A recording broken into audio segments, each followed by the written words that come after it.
Assalamualaikum warahmatullahi wabarakatuh. Alhamdulillah, salatu wassalamu ala rasulillah, amma ba'd. Kaum muslimin yang dirahmati Allah subhanahu wa ta'ala, Gus Miftah dipanggil Prabowo. Apakah Gus Miftah akan diberikan jabatan sebagai Menteri Agama kaum muslimin? Padahal kalau kita melihat video-video dari Gus Miftah, dulu terang-terangan menolak ketika ditawari jabatan Menteri Agama oleh Prabowo. Jangankan mau diberi jabatan kaum muslimin, ketika ada pondok pesantren dikunjungi oleh politikus saja, Gus Miftah nggak suka katanya. Tapi ternyata kita lihat kaum muslimin, ketika ada musim pilpres kemarin, terang-terangan Gus Miftah jadi tim sesnya Pak Prabowo yang pada saat itu calon presiden.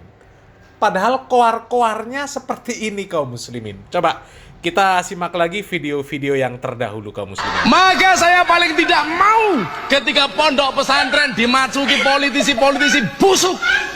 Ya nyuwun saya wong-wong model ngoten niku dadi pejabat mesti gaweane mung maling nggih napa mboten. Kayak kemarin saya cerita Mas, Menteri Pertahanan datang ke pondok saya, Mas Prabowo, Gus doakan saya mau nyalon. Oh silahkan, dukung Gus, dukung.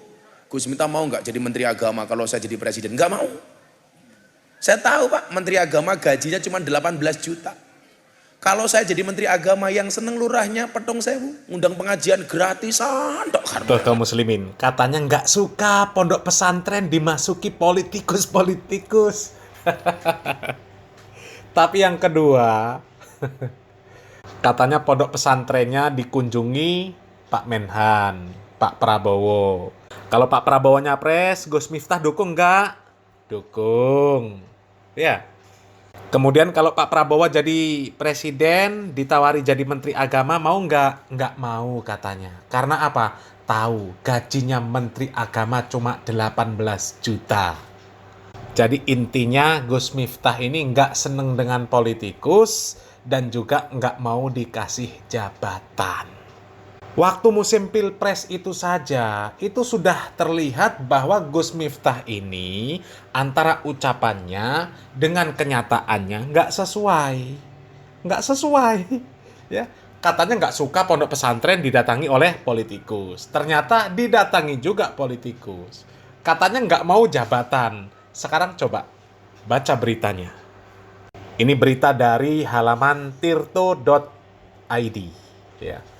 Kenapa Gus Miftah dipanggil Prabowo? Calon wamen di kabinet? Ini kaum muslimin ya. Alasan kenapa Gus Miftah dipanggil Prabowo Selasa 15 Oktober 2024. Benarkah akan diangkat menjadi calon menteri atau calon wakil menteri? Nih gambarnya kaum muslimin ya. Gus Miftah menjadi salah satu tokoh yang dipanggil Prabowo Subianto ke kediamannya pada Selasa 15 Oktober 2024. Kenapa Gus Miftah dipanggil Prabowo? Benarkah ia mendapat tawaran menjadi calon menteri kabinet? Presiden terpilih Prabowo Subianto mengundang sejumlah tokoh yang akan mengisi kabinetnya selama 2 hari. Sejak Senin 14 Oktober 2024, di hari kedua, lebih dari 50 tokoh silih berganti mendatangi rumah Prabowo di Jalan Kertanegara 4, Kebayoran Baru, Jakarta Selatan.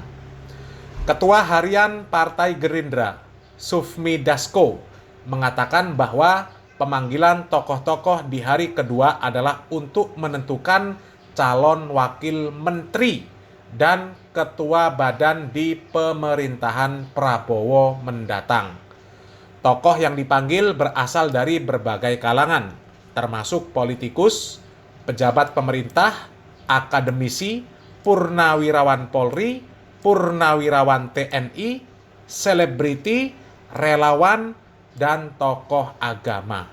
Salah satu tokoh agama yang hadir adalah Gus Miftah. Alasan Gus Miftah dipanggil Prabowo. Ini. Usai menghadiri undangan di rumah Prabowo, Gus Miftah dan beberapa tokoh publik lain sempat menyampaikan alasannya dipanggil kepada awak media. Lantas, apakah alasan Gus Miftah dipanggil Prabowo karena ditawari menjadi menteri?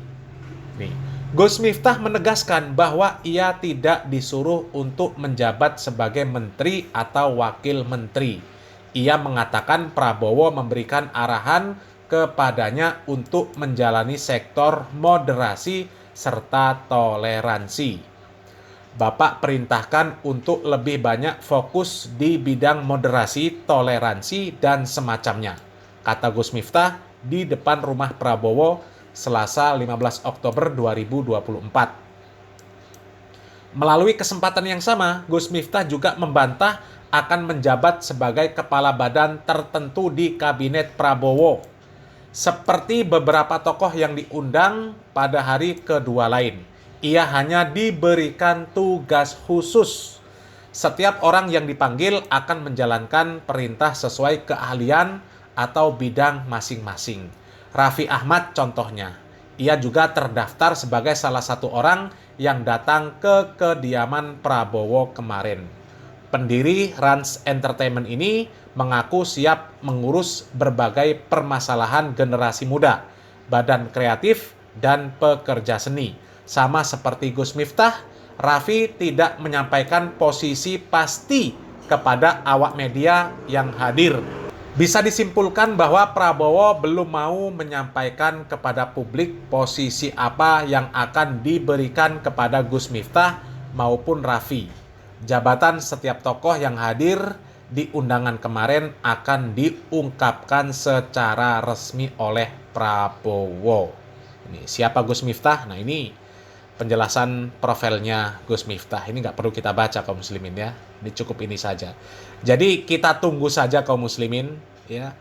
Nanti dipaparkan oleh Bapak Prabowo Subianto. Jabatan apa yang diberikan kepada Gus Miftah? Ya, kalau kita melihat video-video yang sudah kita putar tadi kaum muslimin, ya, di sana menunjukkan bahwa Gus Miftah sepertinya tidak mau jabatan, tidak suka jabatan, tidak suka politik, tapi ternyata ada tawaran jabatan, ya apapun jabatannya juga kan, apapun jabatannya nanti, yang jelas ada jabatan. Ada posisi yang diberikan oleh Pak Prabowo Subianto kepada Gus Miftah. Artinya punya posisi. Punya posisi itu namanya punya jabatan. Dan ternyata diterima. Itu kan nggak konsisten namanya. Dan coba kaum muslimin, di sini ada sebuah video. Ada video orang yang ya mengomentari Gus Miftah kaum muslimin. Dan komentarnya lumayan nyelekit lah kaum muslimin ya. Coba kita lihat videonya. Gus Mita Tamifa Tatete Bengek itu. Dulu waktu ceramah, saya tidak suka jabatan. Saya tidak suka begini. Saya tidak suka begitu. Ya kan? Teriak-teriak, maki-maki orang, maki-maki para pejabat, menghina para pejabat. Katanya korupsi, teteh bengek, saya tidak akan mau menjadi pejabat karena pejabat semuanya korupsi. Teriak-teriak begitu, ya kan? Seperti anjing menggonggong. Setelah mengaji menggonggong, habis menggonggong, Gus Miftah kan menjilat. Habis menjilat, disitulah dia dikasih tulang. Dapat tulang, sekarang diam. Diam kan? Dikasih tulang, Gus Miftah diam. Tuh kaum muslimin, tuh komentar yang pedes kaum muslimin. Karena apa? Karena Gus Miftah yang nggak sesuai antara ucapan dengan perbuatannya, ya. Ya kita coba lihatlah video-videonya kaum muslimin, ya, yang sudah kita putar tadi, yang sudah kita tampilkan di awal tadi. Katanya menolak jadi Menteri Agama, gajinya cuma 18 juta. Ini dikasih jabatan yang lebih rendah dari Menteri Agama saja. Mau, apalagi Menteri Agama. Logikanya kan seperti itu kaum muslimin ya. Jadi ya nggak sesuai lah antara ucapan dengan perbuatan. Wajar kalau dikritik secara kasar seperti itu kaum muslimin. Memang jejak-jejak rekamnya memang seperti itu. Nggak sesuai antara ucapan dan perbuatan.